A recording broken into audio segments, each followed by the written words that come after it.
யார் சமையல் அன்பு உள்ளவங்களுக்கு இனிய இந்நேரம் வணக்கம்.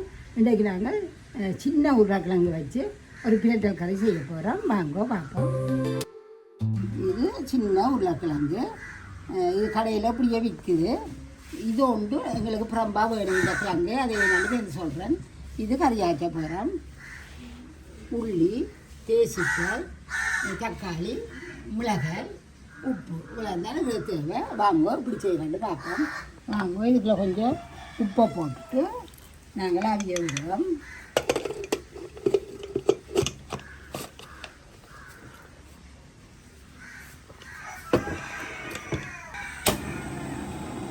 அவிய விடுவோம். நல்லா கிழங்கு அவியட்டும். கிழங்கு அவிஞ்ச கொண்டு கேட்கல நாங்கள் இந்த உள்ளியையும் இந்த செத்தல் மிளகாயையும் காம்பெல்லாம் வெட்டி சின்ன சின்னதாக வெட்டி போட்டு இந்த தேசிப்புளியை விட்டு ஊற வைப்போம். தேசிப்புளி ஒரு பாதி தேசிப்புளி விட்டு ஊற வைக்கிறேன். நம்ம வெட்டி போட்டு காட்டுறோம் உங்களுக்கு. இது அரை மணித்தால நீங்கள் ஊற விடணும். நாங்கள் அடுப்பணி சாப்பிடுவோம். நாங்கள் அரை மணித்தாலமாக இந்த தேசிக்காய் தண்ணியும் ஒரு சொட்டு உப்பும் போட்டு நான் ஒரு கொஞ்சம் உப்பு இப்போ நீங்கள் கறிக்களவாக பார்த்து போடணும். உப்பும் போட்டு இந்த சித்தப்பிள்ளைய பாருங்க நல்ல வடிவாக இப்படி ஊறணும். இனி இதை நாங்கள் அரைச்சி பசுந்தாக எடுக்கணும். அதோட தக்காளி பத்தியம் வெட்டி வச்சுருக்கிறேன். கிழங்கு அவிஞ்சாப்போட உரிச்சு போட்டு உள்ள காட்டுறேன். கிழங்கை துறக்க போகிறேன். வாங்க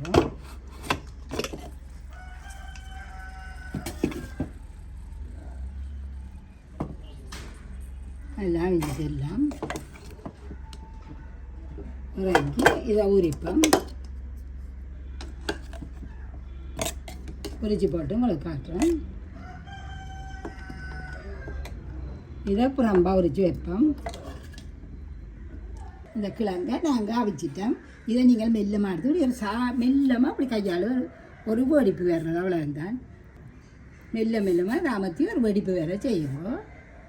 அது அப்படியே இருக்கு. இது செத்தமிளாயும் உள்ளியும் அரை மணித்தாலும் இல்லை 3/4 மணித்தாலத்துக்கிட்ட ஊறிட்டுது. இதுக்கு பிரித்து போட்டு பார்த்தீங்கன்னா தள்ளி போட்டு பார்த்தீங்கன்னா தேசிக்காய் தண்ணி இன்னும் இருக்குது. இதுக்குள்ள கொஞ்சம் உப்பு போட்டுனாங்க. இப்போ நாங்கள் இதை எடுத்து இதுக்குள்ள போடுவோம். போட்டு அதில் பசுந்தான் வைக்கணும். ஒரு இதுவும் இல்லாமல் இறங்குங்கோ.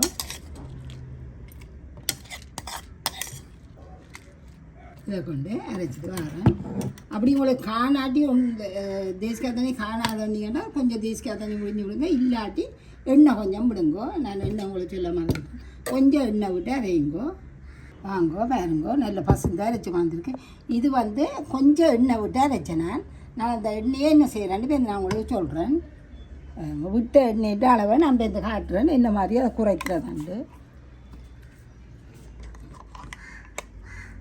எல்லாத்தையும் கழிச்சு போடுவோம். இந்த கப்புக்குள்ளேயே நாங்கள் இந்த தக்காளி பழத்தையும் இந்த உருளைக்கிழங்கையும் சின்ன வெட்டி போட்டு அரைச்சி கொண்டு வரேன். 2 தான் அரைக்க போகிறேன். நாங்கள் அரைச்சி கொண்டு வந்துட்டேன். அதையும் இதுக்குள்ள ஊற்றுவோம். இதை வச்சுட்டு நாங்கள் அடுப்பை மூட்டுவோம்.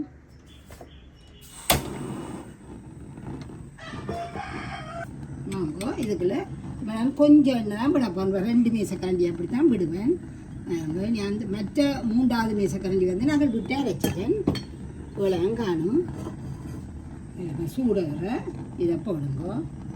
இதுக்குள்ள உள்ளியும் செத்தல் மிளகாயும் தேசிக்காய் தண்ணியில் ஊற போட்டுருங்க. இதை கொஞ்சம் வதக்கணும். எனக்கு ஈஸியாக செய்துலாம் முடிஞ்சிடும். இதெல்லாம் செய்து வச்சுருங்கன்னா போட்டு கிளர் வைக்கலாம். இது ஒரு இந்த உள்ளி மனம் போட்டு வேறு உங்களுக்கு செய்து கொண்டு வைக்கல. அதுக்கு மிச்சத்தை செய்யணும். சேர்த்தாலும் உள்ளியும் கொஞ்சம் நல்லா வதங்க பாருங்க. இந்த மீனால் வந்து கொண்டு இருக்குது. நல்லா வதக்கப்படுது. ஒரு 2 நிமிஷம் விட்டிங்கன்னா பாருங்க. இந்த கிழங்கை எல்லாம் கொஞ்சம் இந்த பெரிய கிழங்கெல்லாம் கொஞ்சம் நசிச்சு நாங்கள் இனி இதை அப்படியே எண்ணெய் நல்லா எண்ணெயை பாருங்க. எண்ணெய் வருது மேலால். இதை போடுங்க. போட்டு நல்லா கிளப்பணும். ஒரு 5 நிமிஷம் அப்படியே கிளம்புங்க.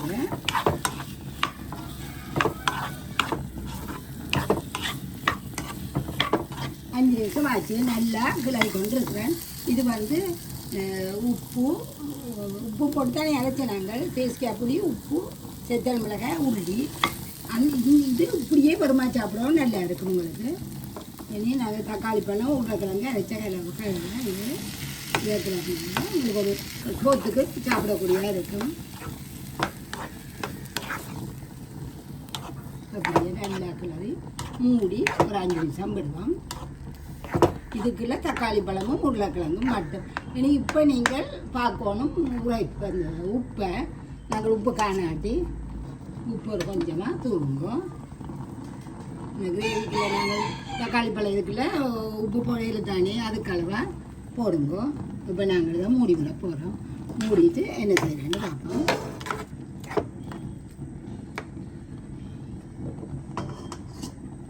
வாங்கோ இப்போ பாருங்கோ. சரி, இதை நாங்கள் நல்ல மெல்லிய நெருப்பாக போட்டுட்டு நீங்கள் இப்போ எவ்வளோத்துக்கு உங்களுக்கு வேணும் சொன்னால் தேனி பாட்டி விடுங்க. அது இன்னும் கொஞ்சம் நல்ல ஒரு ஆனால் நீங்கள் செய்யலையே மெல்லிய நெருப்பாக செய்யணும்.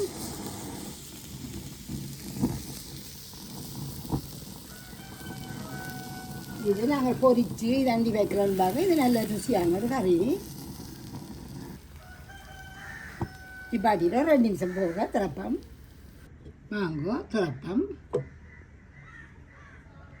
இது உங்களுக்கு வெங்காயம் இதுகள் ஒன்றும் இல்லாத ஒரு கறி. அதோட தோசை, பூரி எல்லாத்துக்குமே சோத்து எல்லாத்துக்குமே நல்ல ஒரு கறி. உங்களுக்கு கொஞ்சம் இன்னும் கொஞ்சம் தண்ணியாக வேணும் வேண்டாம், கொஞ்சம் தண்ணியை விடுங்கோ. இந்த நல்லா வதங்கின அப்புறம் கொஞ்சம் தண்ணியை விடுங்க. இவைகளுக்கு பிளட்டெல்லாம் எடுக்க விருப்பம். இதே மாதிரி செய்யுங்க, இப்படியே வரும். சுவை மணக்கும் விரல் நுனியில் கலை வண்ணம் எளிதாய் சமைத்து மகிழ்வாய் உண்ணும் யாழ் சமைய